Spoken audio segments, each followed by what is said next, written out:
নমস্কার ম্যাডাম, আমি অনন্যা বন্দ্যোপাধ্যায় যাদবপুর থেকে বলছি আজকের দিনে আমাদের শব্দভাণ্ডারে কয়েকটা শব্দ বিশেষ করে মমতা বন্দ্যোপাধ্যায়ের নামের সময় পরিপূরক, যেমন ধরুন পরিবর্তন, আন্দোলন অথবা অনুপ্রেরণা। এই শব্দগুলো মমতা বন্দ্যোপাধ্যায়ের নামের সঙ্গে একেবারে সমর্থক।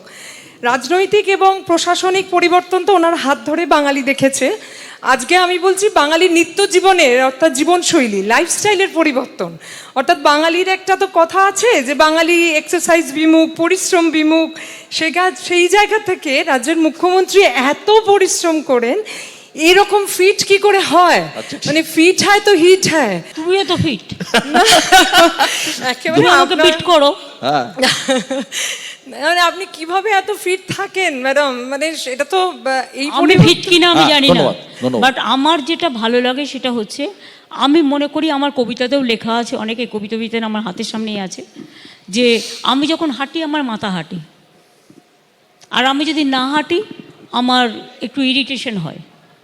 হাঁটলে আমার মনটা শান্ত থাকে, আমার হৃদয়ের দরজাটা খোলা থাকে। হাঁটলে আমি পরিশ্রম বেশি করতে পারি, হাঁটলে আমি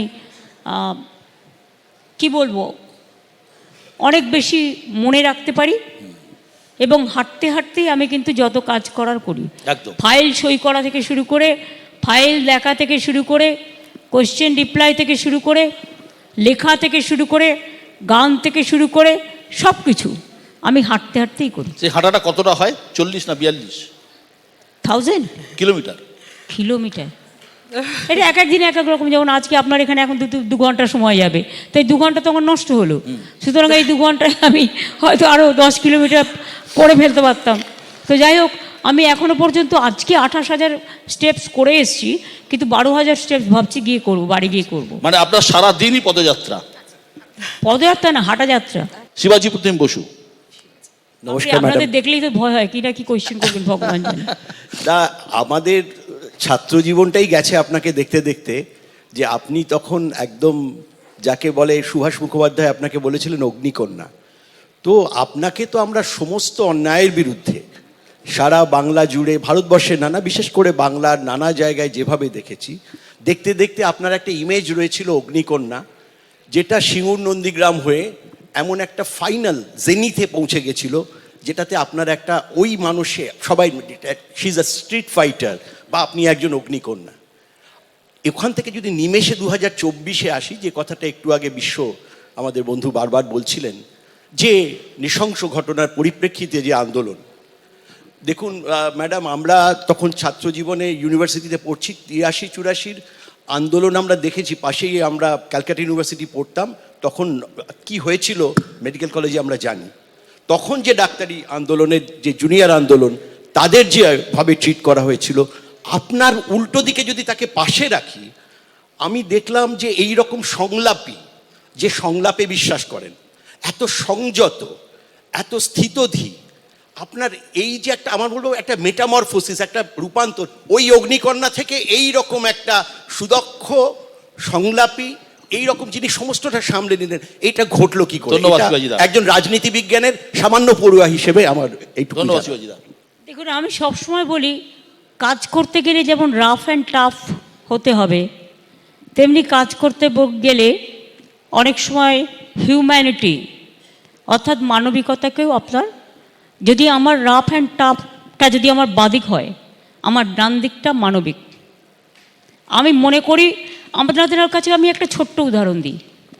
আমি যখন রেল মিনিস্টার ছিলাম, আমার সব ঘটনা সবাই জানে না, হয়তো কোথাও লিপিবদ্ধ নেই। এখনকার ইয়াং জেনারেশন তো জানতেই পারে না। যদি কখনো সুযোগ পাই করে দেবো লিপিবদ্ধ, সুযোগ টাইম পাই না বলে।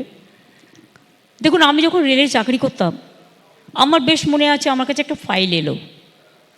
ফাইলটা হচ্ছে, একটি ছেলে অ্যাপয়েন্টমেন্ট পেয়েছে, তার মাত্র 26 বছর বয়স, কিন্তু তার সুগার ছিল। আমার কাছে ফাইলটা এসছে এই কারণে যে সে ডায়াবেটিক বলে তাকে চাকরি দেওয়া যাবে না।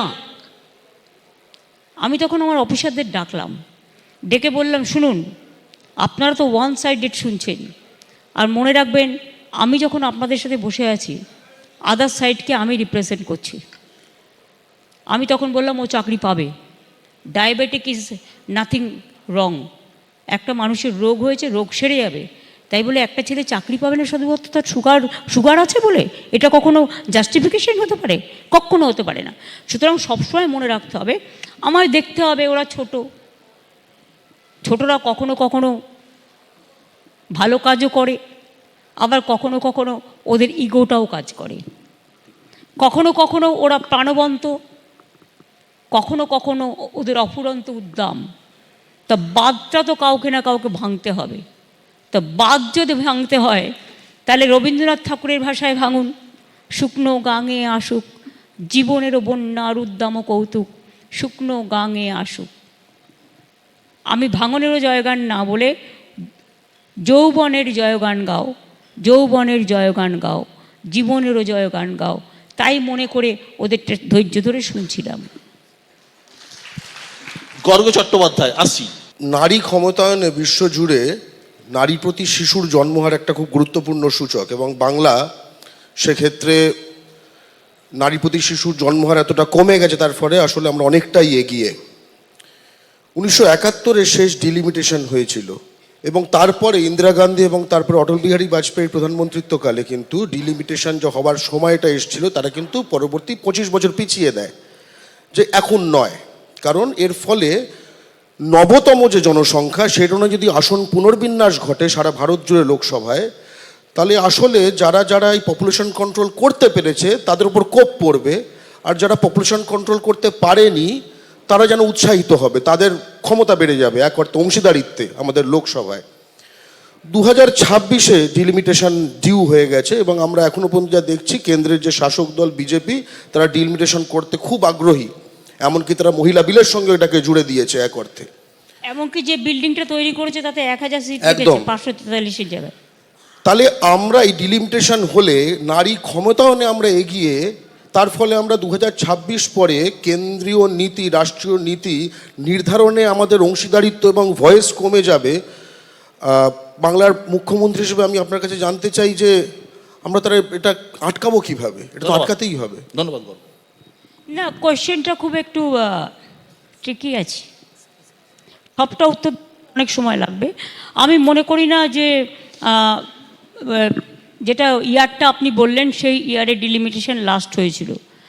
আমার যতটা মনে পড়ে, কারণ আমি আন্দোলনটাই ছিলাম, আমার একটা আন্দোলন করতে হয়েছিল, এটা 2006-07 ওই সময় মনে হয় লাস্ট হয়েছিল। তার কারণ আমি দুর্গাপুর আর শিলিগুড়িতে দুটো আন্দোলন করেছিলাম, থাকার জায়গা পাইনি। তাই delimitation is not a matter যেটা হচ্ছে সেটা হচ্ছে আপনার হাতেই তো উইমেন এম্পাওয়ারমেন্ট আছে। এর জন্য আপনাকে স্বর্গ খুঁজে বেড়াতে হবে কেন? স্বর্গ তো আপনার হাতের মুঠোয় আছে। দেখুন, আমাদের রাজনৈতিক দল যেটা বলে সেটা করে। আমরা ভোট আসলেই বলি 33% রিজার্ভেশন অন উইমেন আমরা চাই পার্লামেন্টে, কিন্তু ভোটের সময় নমিনেশন দিই না। এবং নমিনেশনটা যখন উইমেন এম্পাওয়ারমেন্টের জন্য দিই আমরা, তখন হারা সিটগুলো দেখে দিই। কিন্তু আমাদের পার্টি একমাত্র পার্টি যেটা আমি গর্বের সাথে বলতে পারি, আমাদের 33% রিজার্ভেশনকে সমর্থন করে আমাদের আজকে কিন্তু 38% ইলেক্টেড মেম্বার আছে। এটা করতে জানতে হয়, শিখতে হয়। এখানকার 50% মিউনিসিপ্যালিটি পঞ্চায়েত মেয়েদের। কাজেই আমি ভাই বোন উভয় সম্প্রদায়কে মনে করি একসাথে না কাজ করলে কিছু করতে পারে না। উইমেন এম্পাওয়ারমেন্টে যেমন করতে হবে, ইয়াং জেনারেশনকে ট্যালেন্ট পুলকেও কাজে লাগাতে হবে। সুমন ভট্টাচার্য হাত তুলেছিল, সুমনের পাশে অরূপ, পরপর করে নিই। মাননীয় মুখ্যমন্ত্রী, যখন বিশ্ব আপনাকে উপনির্বাচনের ফলাফল বলে বলল যে ওটা তো 6-0 হয়েছিল, আপনি উত্তর দিলেন সৌরভ গঙ্গোপাধ্যায় তো বোল্ড আউট করে দেবে। তো সৌরভ গঙ্গোপাধ্যায় বোল্ড আউটটা 2026-এ করবেন না তারও আগেই? এর উত্তর তো সৌরভ দিতে পারে, এর উত্তর আমি কি করে দেবো? ক্রিকেটে ওরা বোল্ড আউট করে, ওরা ব্যাটিং করে, ওরা বোলিং করে, ন্যাচারালি ওরা এই কথাগুলোর উত্তর দিতে পারে। আমি তো খেলাধুলা জগতের লোক নই, বাট খেলাধুলা আমি ভালোবাসি অবশ্যই। আপনার সাথে আমার আলাপ নেই, আমি প্রশ্নটার মানেটা বুঝতে পারলাম না। আপনি জিজ্ঞেস করুন না আপনি কবে খেলবেন আবার, সেটা ভাল লাগে শুনতে। হ্যাঁ, রাজনীতি মানুষের কাজ রাজনীতি, আমার কাজ অন্য, এটাই আমার জীবনের নিয়ম। রাজনীতিতে আসছেন না তো সৌরভ? এটা এই প্ল্যাটফর্ম নয়। Absolutely correct. বিশ্বজিৎ দাস। আমার প্রথমেই অভিনন্দন জানাই ম্যাডাম আপনাকে। একটা সময় এই কথা প্রচলিত ছিল, হোয়াট বেঙ্গল স্টিং টুডে ইন্ডিয়া থিংস টুমরো। আপনি আবার প্রমাণ করে দিলেন এই সমাজ কল্যাণমূলক প্রকল্প সারা ভারতবর্ষের বিভিন্ন রাজ্য গ্রহণ করলো এবং আপনার বিরুদ্ধে যারা অপবাদ দেয় তাদের উত্তর দিল ভোটাররা ব্যালট বক্সে গিয়ে। এই প্রকল্প তুরুপের তাস এবং উড়িয়ে দিলেন।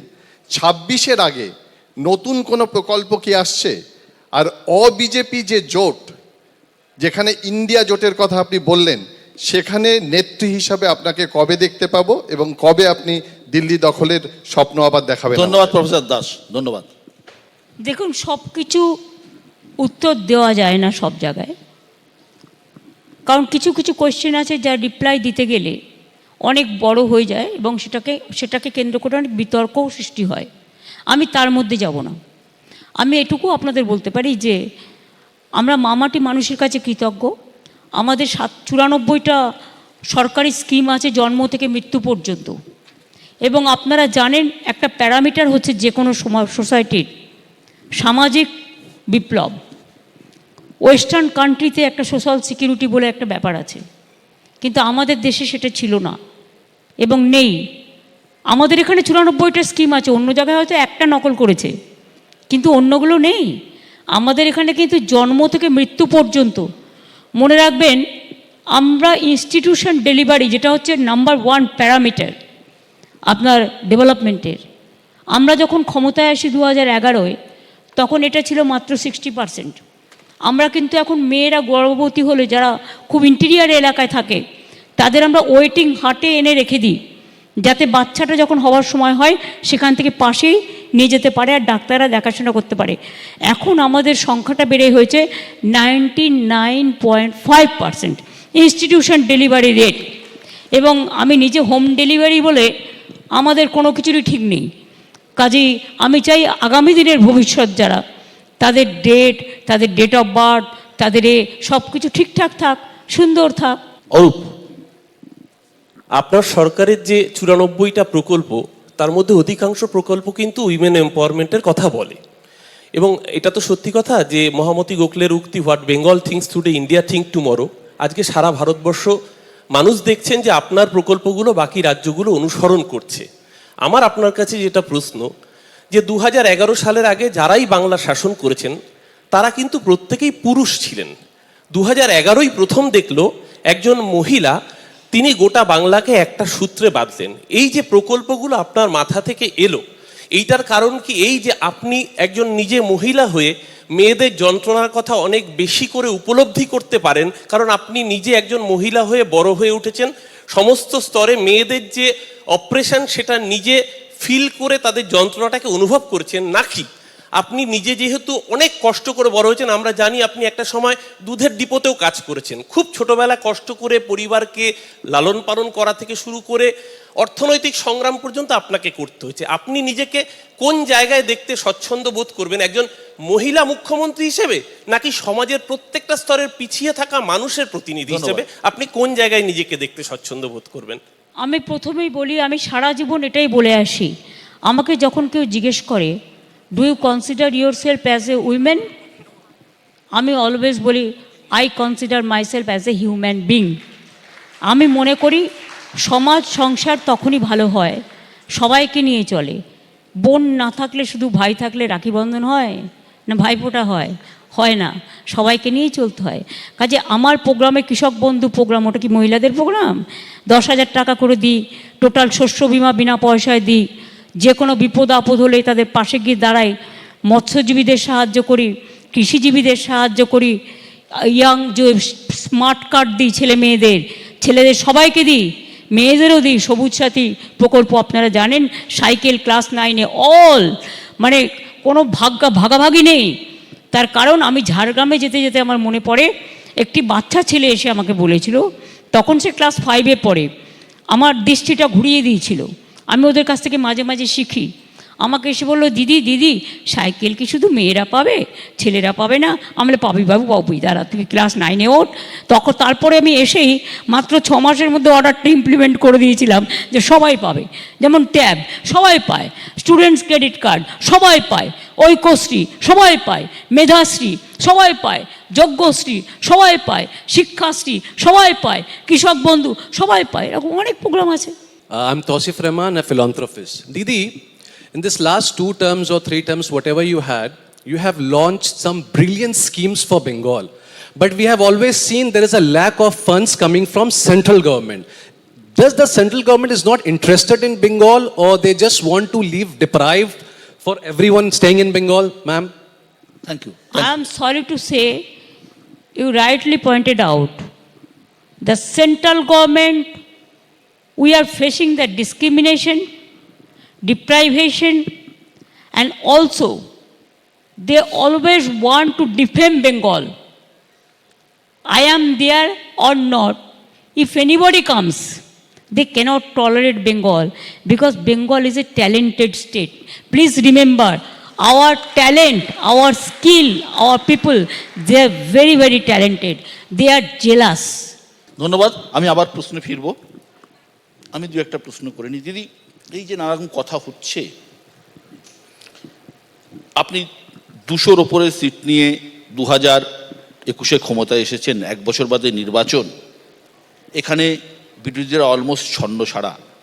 আপনি যখন ক্ষমতায় এসেছিলেন তখন রাজ্যের প্রধান বিরোধী ছিল সিপিআইএম, পরে তালিকায় যোগ হলো কংগ্রেস। গত কয়েক বছরে বিরোধী পরিসরে আমূল পরিবর্তন হয়েছে, বামের জায়গা নিয়েছে রাম। বিজেপি এখন বাংলার প্রধান বিরোধী দল, সিপিআইএমের আন্দোলন, বিজেপির ফোর্স। আপনি কি শাসক হিসেবে কাকে প্রধান প্রতিপক্ষ বলে মনে করেন?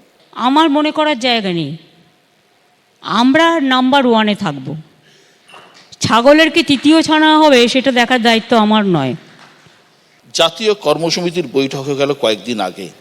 সেই কর্মসমিতির বৈঠকে দলের শৃঙ্খলা রক্ষায় আপনি বেশ কিছু কড়া ব্যবস্থার নেওয়ার ইঙ্গিত দিয়েছেন। হঠাৎ এর দরকার পড়ল কেন? না না, এটা আগেও ছিল, আগেও ডিসিপ্লিনারি কমিটি আমাদের পার্টিতে ছিল, নাথিং নিউ। এটাকে কেউ কেউ একটু কষা মাংসের মতো কষিয়েছে। এমএলএ একটা আলাদা লেজিসলেচার পার্টি আছে, এমএলএদের আলাদা ডিসিপ্লিনারি কমিটি আছে, পার্লামেন্ট আলাদা, পার্লামেন্টের ডিসিপ্লিনারি কমিটি আছে, পার্টি আলাদা, পার্টির একটা ডিসিপ্লিনারি কমিটি আছে। সুতরাং কেউ যদি অন্যায় করে, কেউ যদি ইনডিসিপ্লিন কাজ করে, শৃঙ্খলা তো সকলের জীবনে একটা বড় বলতে পারেন রক্ষা কবচ। সুতরাং শৃঙ্খলা আপনাকে রাখতেই হবে। আপনি যে আপনার এখানে কাজ চালাচ্ছেন, যাদের দায়িত্ব দিয়েছেন, অল আর প্রেজেন্ট হিয়ার। আপনি কি পারবেন আপনার দায়িত্বটা কেউ কেড়ে নিয়ে আপনি বলবেন আর এক রকম গাইড করে করতে? সেটা তো হয় না। ইডিওলজিটাকে মেনটেন করেই তো পার্টিতে আসা হয়েছে। সুতরাং পার্টির ইডিওলজি তো মানতে সকলে বাধ্য। পার্টি যেটা বলবে, হ্যাঁ, যদি কারো কিছু বলার থাকে ইনারে বলতে পারে, অলওয়েজ গণতন্ত্র আছে, সেখানে মিটিং হয়, মিছিল হয়, বলতেই পারে, কিন্তু পার্টির কথা তো বাইরে বলার জায়গা নয়। অবশ্যই এর জন্য দায়ী আপনারা। আপনারা চ্যানেল খুলে বসেছেন, কেউ জানে না, একজন আসলো, তাকে জিজ্ঞেস করলেন তাহলে 26-এ নির্বাচনে কে প্রার্থী হবে, সে কী করে জানবে? বা সে দলের নীতি নির্ধারকই নয়। হঠাৎ আপনারা চ্যানেল খুলে বসেছেন, হঠাৎ জিজ্ঞেস করছেন তাহলে বাংলাদেশে কাল কী হবে, সে নিজেই জানে না বাংলাদেশে কাল কী হবে, তো সে কী করে উত্তর দেবে? সুতরাং এগুলোর জন্য দায়ী আপনারা, দায়িত্ব আপনাদের নিতে হবে। দায়িত্ব হয়তো আমাদের। আপনারা ঘর ভাঙান, আপনারা দল ভাঙান, আপনারা মদত দেন, সবটাই আপনারা করেন। কোথাও তো একটা ইন্ধন থাকে। অবশ্যই, রান্নায় তো হলুদ গুঁড়ো লাগবেই, আপনারা হচ্ছেন হলুদ গুঁড়ো। আপনার ধরুন পার্টি এত বড় হয়েছে, আপনি একার হাতে পার্টি তৈরি করেছেন, দল ক্ষমতায় এসেছে, 15 বছরের কাছাকাছি দল ক্ষমতায়। দিল্লি একটা বড়, এই 15 হয়নি, 13 হয়েছে। ওই 13। দিল্লিতে আপনাদের সাংসদ সংখ্যা অনেক, লোকসভা এবং রাজ্যসভা মিলিয়ে বৃহত্তম, দ্বিতীয় বৃহত্তম বলতে গেলে চলে, কংগ্রেসের পরে। আপনার পশ্চিমবঙ্গে 200-র ওপর এমএলএ, অনেক বড় দল। নানা 200-র ওপর না, 230। হ্যাঁ নানা বেশি হবে তো কম হবে। হ্যাঁ, নানা কথা, নানা বার্তা। দিল্লিতেও আপনি একটা শৃঙ্খলা রক্ষা কমিটি করেছেন সাংসদদের, এদিকে পশ্চিমবঙ্গ একটা করলেন বিধানসভায়, খবর কাগজে। আমি কিন্তু কোথাও নেই। না ঠিক আছে, আপনি নেই, কিন্তু সবাই বলছেন দলের কর্তৃত্ব মমতা বন্দ্যোপাধ্যায়ের আরও কঠোরভাবে সিদ্ধান্ত নিতে চলেছেন। এই দেখুন, প্রবলেম হচ্ছে আপনাদের নিয়ে। সেদিনকে আমি একথা বলিনি, অথচ আপনারা অনেকে লিখলেন যে আমার কথাই শেষ কথা। আমি কখনো এটা বলি না। আমি আমিত্বে বিশ্বাস করি না, আমি আমসত্ত্বে বিশ্বাস করি। আমি নয়, পরিবারটা, যখন আমি কোনো মানুষের পরিবার করি, সব মানুষই আমার সমষ্টিগত পরিবার। আমি যখন দল চালাই, সব দলের একটা বুথের কর্মীও আমার সম্পদ। মনে রাখবেন, দলটা কিন্তু সবার, আমার একার নয়। কাজেই আমরা যেটাই করি কালেকটিভ ডিসিশন, এবং এটাকে আমি সম্মান করি। মমতাদি, মানুষ যখন ব্যর্থ হয় তখন কেউ তার দিকে ফিরেও তাকায় না, কিন্তু সফল লোকের সব কিছু নিয়েই বাজারে চর্চা হয়। 1998 সাল থেকে 2024, গত 26 বছরে তৃণমূল জাতীয় রাজনীতির পরিসরে একটা বড় জায়গা দখল করে রেখে দিয়েছে। তো একটা প্রশ্ন তো আসছেই, মমতা বন্দ্যোপাধ্যায়ের উত্তরসূরি কে? কিভাবে দল চলবে, কিভাবে পার্টি চলবে? প্রশ্নটা তো বাজারে আছে। আপনার উত্তরসূরি কে?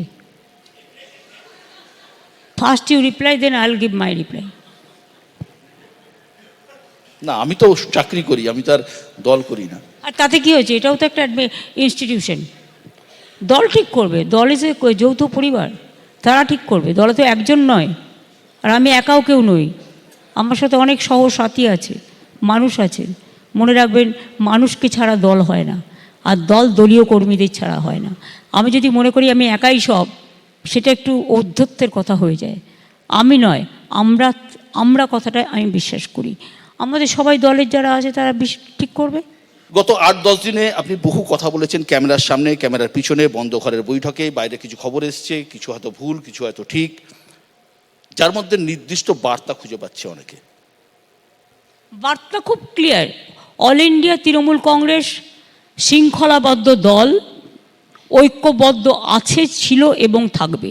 আর এখানে আমিত্ব কাজ করবে না, এখানে সবাইকে নিয়ে যৌথ পরিবারের মতো সব বুথকর্মী, সব ওয়ার্কার, সমস্ত এমএলএ, সমস্ত এমপি, সমস্ত কাউন্সিলর, সমস্ত গ্রামসভা, সমস্ত পঞ্চায়েত সমিতি, সমস্ত জেলা পরিষদ, সবাইকে নিয়ে কাজ করবে। এটা যৌথ পরিবার। মোদি, আপনি নিজে কি মনে করেন রাজনীতিতে কাদের গুরুত্ব দেওয়া বেশি উচিত, নবীন না প্রবীণ? সবাইকেই। আপনি দিনের কথা বললেন, রাতের কথা বললেন, বিকেলের কথা তো বললেন না। সবাইকেই দরকার। মানে মাঝামাঝি বয়স যাদের। আজ যে নবীন আছে কাল প্রবীণ হবে, আজ যে প্রবীণ আছে কাল নবীন হবে, আজ যে মধ্য লগনে আছে কাল সে সন্ধ্যা লগনে যাবে। আপনি দেশের অন্যতম সেরা রাজনীতিক, কুশলী রাজনীতিক। দেশের রাজনীতিতে বর্তমানে একাধিক নতুন মুখ আছে, কাদের মধ্যে আপনার সম্ভাবনা আছে বলে মনে হয় গোটা দেশে? কী সব কোশ্চেন আমায় করছে, এইটার উত্তর আমার পক্ষে কি এখনই দেওয়া সম্ভব? এটাও ঠিক, এটাও ঠিক। আরও পারফরমেন্স ওয়াচ করুন, ওয়েট অ্যান্ড সি। এত তাড়াতাড়ি সব কিছুর উত্তর হয় না, চাটনি বানাতে গেলে একটু টাইম লাগে। যদি একটা বিষয়, বড় নাম যে আপনার হয়ে 2021 সালে কাজ করেছে, যিনি ভোটের ময়দানে বিভিন্ন রাজনৈতিক দলের হয়ে রণকৌশল তৈরির কাজ করেন, তিনি দল করেছেন নিজের পার্টি জনসুরাজ। বিহার উপনির্বাচনে প্রার্থী দিয়েছিলেন, 4টি আসনের মধ্যে 4টিতেই হেরেছেন, 3টিতে জামানত জব্দ হয়েছে। আপনি কি মনে করেন একজন ভোট কুশলী হলে তার নিজের হাল এরম হলো কেন, দলের হাল? সে ভোট কুশলী বলে সে ভাবলো কি করেছে তার কথায় লোকে ভোট দেবে? ভোটটা আলাদা আর সার্ভেটা আলাদা। সুতরাং সে ভোট কুশলী, তাহলে নিজেকে জেতাতে পারলো না কেন? সুতরাং ওসব আমায় বলবেন না। কিছু আছে তারা সার্ভে করে, আর সার্ভে আবার একদিন পর পর চেঞ্জও হয়ে যায়। আপনারাও তো অনেক সময় সার্ভে রিপোর্ট দেন, এটা মেলেই না। সুতরাং এটা হচ্ছে একটা মিক্সচার। মানে সার্ভে তো যে কেউ করতে পারে, ঘরে বসে সার্ভে করে দেয়, ঘরে বসে সার্ভে করে বলে দেয় এই হচ্ছে। আপনারাও তো আমাদের বলেছিলেন আমরা 13টা সিট পাবো পার্লামেন্ট ইলেকশনে, কিন্তু সেখানে আমরা 3-4টে সিটে খুব অল্প ভোটে 3000 ভোট থেকে 5000-এর মধ্যে হেরেছি। রিকাউন্টিং চেয়েছিলাম, দেয়নি, কিন্তু আমরা 29টা পেয়েছি। Thank you for not giving us so many numbers. আচ্ছা, এই যে এজেন্সিগুলো ভোট ম্যানেজমেন্টের কাজ করে, ভোটের সাফল্য সত্যি বলুন তো এদের ভূমিকা কতটা? এরা সার্ভেটা করতে পারে, হয়তো কিছু সার্ভে করলো, 100-র মধ্যে 10টা বাড়িতে গিয়ে সার্ভে করলো, তার জন্য তারা মাইনে পায়, টাকা পায়। তাতে কি কিছু হয়? দেখুন, অ্যাকচুয়াল ভোট করে বুথ কর্মীরা, যারা বুথ এজেন্ট হয়ে বসে, যারা বুথে নিত্য নৈমিত্তিক কাজ করে, যারা গ্রামটাকে চেনে, এলাকাটাকে চেনে, মানুষটাকে চেনে, এরা বড়জোর আপনাকে একটা সাজিয়ে দিতে পারে। যেমন যখন বিয়ে হয়, মেয়েকে তো সাজাতে হয়, কাকে কিভাবে সাজালে ভালো লাগবে সাজাতে পারে ওরা, কিন্তু মেয়েটা আনতে পারে না। মেয়েটা কিন্তু মেয়েটাকেই হতে হয়, যার সাথে ছেলের বিয়ে হবে, মেয়ের বিয়ে হবে, নিজেরা ঠিক করে নেয় বা বাড়ির লোক ঠিক করে দেয়। সেরকম ধরে রাখুন, একটা কলা কুশলী কাজ করে, তার বিনিময়ে অর্থ পায়। এরা সেরকমই একটা কলা কুশলী সার্ভে করে, তার বিনিময়ে অর্থ পায়, বিনা পয়সায় তো করে না। আর তাদের সব কিছু যে ঠিক হয় সেটাও নয়, ভোটে জেতানোর ক্ষমতা এদের নেই। অবশ্যই নয়।